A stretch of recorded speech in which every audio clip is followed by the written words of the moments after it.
El Espíritu Santo y la espiritualidad. Lección 10.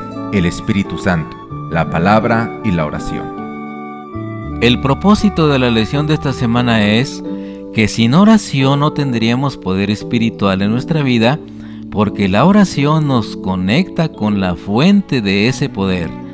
La lección la dividiremos en 3 partes. La primera, comunicarse con Dios. La segunda, pedir y creer. Y la tercera, otras condiciones necesarias.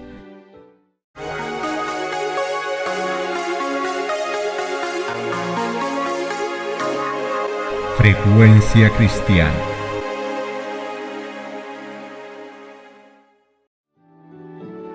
Sin oración, no tendríamos conexión vital con Dios. Nos convertiríamos en vasos vacíos que podrían tener apariencia de piedad, pero que negarían la eficacia y el poder y la promesa de dones de lo alto. Iniciemos con la primera parte, comunicarse con Dios. San Juan 15:7. Si permanecéis en mí y mis palabras permanecen en vosotros, pedid todo lo que querráis y os será hecho. Dios está profundamente interesado en nosotros. Él anhela ser parte de todos los aspectos de nuestra vida. Nuestros temores, preocupaciones, deseos, esperanzas, anhelos, éxitos, alegrías, fracasos, todo. Podemos hablar de estas cosas con Él como lo haríamos con un amigo. La oración no cambia a Dios, nos cambia a nosotros porque somos llevados a la presencia de Dios que transforma nuestra vida. Dios nos habla por la naturaleza y por la revelación, por su providencia y por la influencia de su Santo Espíritu. Pero esto no basta. Necesitamos abrirle nuestro corazón. A fin de tener vida y energía espirituales, debemos de tener verdadero intercambio con nuestro Padre Celestial. Nuestra mente puede ser atraída hacia Él. Podemos meditar en sus obras, su misericordia, sus bendiciones. Pero esto no es, en el sentido pleno de la palabra, estar en comunión con Él. Para ponernos en comunión con Dios debemos tener algo que decirle tocante a nuestra vida real. Porque orar es el acto de abrir nuestro corazón a Dios como a un amigo. No es que se necesite esto para que Dios sepa lo que somos, sino a fin de capacitarnos para recibirle. La oración no baja a Dios hacia nosotros, antes bien nos eleva hacia Él. Cuando Jesús estuvo sobre la tierra, enseñó a sus discípulos a orar. Les enseñó a presentar a Dios sus necesidades diarias y a confiárselas. Y la seguridad que les dio de que sus oraciones serían oídas nos es dada también a nosotros. El Señor Jesús mismo, cuando habitó entre los hombres, oraba con frecuencia. Nuestro Salvador se identificó con nuestras necesidades y flaquezas, al convertirse en un suplicante que imploraba de su Padre nueva provisión de fuerza para avanzar vigorizado para el deber y la prueba. Él es nuestro ejemplo en todas las cosas. Es un hermano en nuestras debilidades, tentado en todo de la misma manera que nosotros, pero como ser inmaculado rehuyó el mal. Hebreos capítulo 4 y versículo 15. Porque no tenemos un sumo sacerdote que no pueda compadecerse de nuestras debilidades, sino uno que fue tentado en todo según nuestra semejanza, pero sin pecado. Su alma sufrió las luchas y torturas de un mundo de pecado. Como humano, la oración fue para él una necesidad y un privilegio. Encontraba consuelo y gozo en la comunión con su Padre. Y si el Salvador de los hombres, el Hijo de Dios, sintió la necesidad de orar, ¿cuánto más nosotros, débiles mortales manchados por el pecado, no debemos sentir la necesidad de orar con fervor y con constancia? Nuestro Padre Celestial está esperando para derramar sobre nosotros sus bendiciones. Es privilegio nuestro beber abundantemente en la fuente del amor infinito. ¿Cuán extraño es que oremos tan poco? Dios está pronto y dispuesto a oír la oración de sus hijos, y no obstante hay de nuestra parte mucha vacilación para presentar nuestra necesidad delante de Dios. ¿Qué pueden pensar los ángeles del cielo? Pensar de unos seres humanos pobres y sin fuerza, sujetos a la tentación, y que sin embargo oran tan poco y tienen tan poca fe. cuando el gran Dios, lleno del amor infinito, se compadece de ello y está pronto para darles más de lo que pueden pedir o siquiera pensar. Los ángeles se deleitan en postrarse delante de Dios y estar cerca de Él. Es su mayor delicia estar en comunión con Dios y con todos los hijos de los hombres que tanto necesitan la ayuda que solo Dios puede dar. Parecen satisfechos con andar privados de la luz de su espíritu y de la compañía de su presencia. Las tinieblas del mal los cercan a aquellos que descuidan la oración. Las tentaciones secretas del enemigo los incitan al pecado, y todo porque ellos no se valen del privilegio de orar que Dios les ha concedido.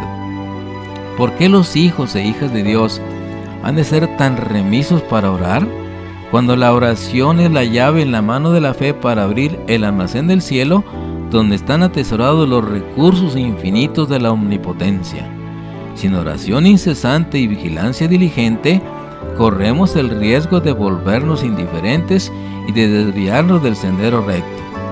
Nuestro adversario procura constantemente obstruir el camino al propiciatorio para que no obtengamos mediante fervientes súplicas y fe, gracia y poder para resistir la tentación. No hay espiritualidad verdadera sin oración vigorosa. Una de nuestras mayores necesidades es la de un reavivamiento de nuestra vida de oración. Las buenas nuevas son que incluso en nuestras oraciones nos somos dejados solos sin la ayuda del Espíritu Santo. Romanos 8, 26 y 27. Y de igual manera, el Espíritu nos ayuda en nuestras debilidades, pues ¿qué hemos de pedir como conviene? No lo sabemos, pero el Espíritu intercede por nosotros con gemidos indecibles. Mas el que escudriña los corazones sabe cuál es la intención del Espíritu, porque conforme a la voluntad de Dios intercede por los santos. No debiéramos estar basando nuestra vida espiritual en nuestra experiencia inestable y en sentimientos subjetivos, ni enfocando nuestras oraciones en prácticas contemplativas o de meditación dudosa. Más bien nuestra espiritualidad debe ser guiada por la Biblia y seguir la voluntad de Dios tal como es revelada en su santa palabra. Es el Espíritu Santo el que despierta en nosotros un deseo de buscar la presencia de Dios y orar los unos por los otros. Continuemos con la segunda parte, pedir y creer. San Mateo 7 del 7 al 11. Pedid y se os dará, buscad y hallaréis, llamad y se os abrirá, porque todo aquel que pide recibe, y el que busca halla, y al que llama se le abrirá. ¿Qué hombre hay de vosotros que si su hijo le pide pan le dará una piedra? ¿O si le pide pescado le dará una serpiente? Pues si vosotros, siendo malos, sabéis dar buenas dádivas a vuestros hijos, cuanto más vuestro Padre que está en los cielos dará buenas cosas a aquellos que se lo pidan. Pedir en oración revela nuestros deseos y expresa nuestra confianza en Dios. Por medio de la oración nos acercamos a Él, en que buscamos apoyo y ayuda. Dios desea que le pidamos, desea que llevemos a Él nuestras peticiones de oración. Si no le pedimos a Él, no recibiremos las bendiciones que Él ha prometido. San Juan 16, 23 y 24. En aquel día no me preguntaréis nada. De cierto digo que todo lo que pidiereis al Padre en mi nombre, os lo dará. Hasta ahora nada habéis pedido en mi nombre. Pedid y recibiréis para que vuestro gozo sea cumplido. Hasta entonces los discípulos no conocían los recursos y el poder ilimitado del Salvador. Les explicó que el secreto de su éxito consistía en pedir fuerza y gracia en su nombre. Estaría delante del Padre para pedir por ellos. La oración del humilde suplicante es presentada por él como su propio deseo en favor de aquella alma. Cada oración sincera es oída en el cielo. Tal vez no sea expresada con fluidez, pero si procede del corazón, ascenderá al santuario donde Jesús ministra, y Él la presentará al Padre sin balbuceos, hermosa y fragante, con el incienso de su propia perfección. La senda de la sinceridad e integridad no es una senda libre de obstrucción, pero en toda dificultad debemos de ver una invitación a orar. Ningún ser viviente tiene poder que no haya recibido de Dios. La fuente de donde proviene está abierta para todo ser humano, aún para el más débil. En mi nombre ordenó Cristo a sus discípulos que orasen. en el nombre de Cristo han de permanecer siguiéndolo a Él. Por el valor del sacrificio hecho por ellos, son estimados a los ojos del Señor. A causa de la imputada justicia de Cristo son tenidos por preciosos. Por causa de Cristo, el Señor perdona a todos aquellos que le temen. No ve en ellos la vileza del pecado, reconoce en ellos la semejanza de su Hijo en quienes creen. El Señor se chasquea cuando su pueblo se tiene en poca estima. Desea que su heredad escogida se estime según el valor que le ha sido atribuido. Dios ama a su pueblo, de lo contrario no habría mandado a su Hijo a una empresa tan costosa para redimirlo. Tiene empleo para su heredad y le agrada cuando le dirigimos las más elevadas demandas para glorificar su nombre.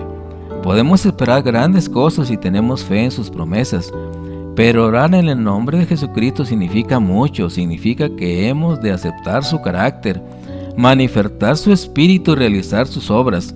La promesa del Salvador se nos da bajo ciertas condiciones. San Juan 14:15. Si me amáis, guardad mis mandamientos. Él salva a los hombres del pecado, no en el pecado. Y los que le aman mostrarán su amor obedeciéndole. En toda ocasión y lugar, en donde las tristezas y aflicciones, cuando la perspectiva parece sombría y el futuro nos deja perplejos y nos sentimos impotentes y solos, se envía el Consolador en respuesta a la oración de fe. Las circunstancias pueden separarnos de todo amigo terrenal, pero ninguna circunstancia ni distancia nos puede separar del Consolador celestial. Donde quiera que estemos, donde quiera que vayamos, está siempre a nuestra diestra para apoyarnos, sostenernos y animarnos. Por el Espíritu, el Salvador sería accesible a todos. En este sentido, estaría más cerca de nosotros que si no hubiese ascendido al cielo. San Marcos 11:24. Por tanto os digo que todo lo que pidiereis orando, creed que lo recibiréis y os vendrá. Primera de Juan 5:14 y 15. Y esta es la confianza que tenemos en Él, que si pedimos alguna cosa conforme a su voluntad, Él nos oye. Y si sabemos que Él nos oye en cualquier cosa que pidamos, sabemos que tenemos las peticiones que le hemos hecho. No es suficiente con solamente pedir. Hay un segundo aspecto importante que debemos tener presente en nuestras oraciones: la fe. Hebreos capítulo 11 y versículo 6. Pero sin fe es imposible agradar a Dios, porque es necesario que el que se acerca a Dios crea que le hay y que es galardonador de aquellos que le buscan. Cuando nos arrodillamos ante Dios y abrimos la Biblia en cualquiera de sus más de 3000 promesas y luego pedimos a Dios con la simplicidad de un pequeño niño que cumpla sus promesas en nuestro favor, debemos creer que Él lo hará a su tiempo, lo que es mejor para nosotros. Santiago 1:6 y 7. Pero pida con fe, no dudando nada, porque el que duda es semejante a la onda de la mar que es arrastrada del viento y echada de una parte a otra. No piense pues que recibirá aquello que el Señor le ha prometido. La fe abre la casa del tesoro divino. Por medio del Espíritu Santo, Dios mueve los corazones de hombres y mujeres para que confíen en la palabra de Dios y que por la fe las oraciones puedan mover el brazo del Omnipotente. La oración eficaz tiene otro elemento: la fe. La seguridad es amplia e ilimitada y fiel a aquel que ha prometido. Cuando no recibimos precisamente y al instante las cosas que pedimos, debemos seguir creyendo que el Señor oye y que contestará nuestras oraciones. Somos tan cortos de vista y tan propensos a equivocarnos que algunas veces pedimos cosas que no serían una bendición para nosotros, y nuestro Padre Celestial contesta nuestras oraciones dándonos aquello que es para nuestro más alto bien. Aquello que nosotros desearíamos si alumbrado de celestial saber pudiéramos ver todas las cosas como realmente son. Cuando nos parezca que nuestras oraciones no son contestadas, debemos aferrarnos a la promesa, porque el tiempo de recibir contestación vendrá seguramente y recibiremos las bendiciones que más necesitamos. Por supuesto, pretender que nuestras oraciones sean siempre contestadas de la misma forma y según la cosa particular en que pedimos no es fe, sino presunción. Dios es demasiado sabio para equivocarse y demasiado bueno para negar un bien a aquellos que andan en integridad, así que no temáis confiaros en Él. Aunque no veáis la inmediata respuesta a vuestras oraciones, por la oración sincera nos ponemos en comunicación con la mente del infinito. Quizás no tengamos al instante alguna prueba notable de que el rostro de nuestro Salvador se inclina hacia nosotros con compasión y amor, y sin embargo es así. Tal vez no sintamos su toque manifiesto, mas su mano se extiende sobre nosotros con amor y piadosa ternura. Finalicemos con la tercera parte, otras condiciones necesarias. Efesios capítulo 3 y versículo 16. Para que os dé conforme a las riquezas de su gloria, el ser fortalecidos con poder en el hombre interior por su espíritu. Hay muchas cosas por las cuales debemos orar, pero hay una gran necesidad en este tiempo peligroso en el que vivimos. Es el don del Espíritu Santo. Este es el mayor don que Jesús podría dar.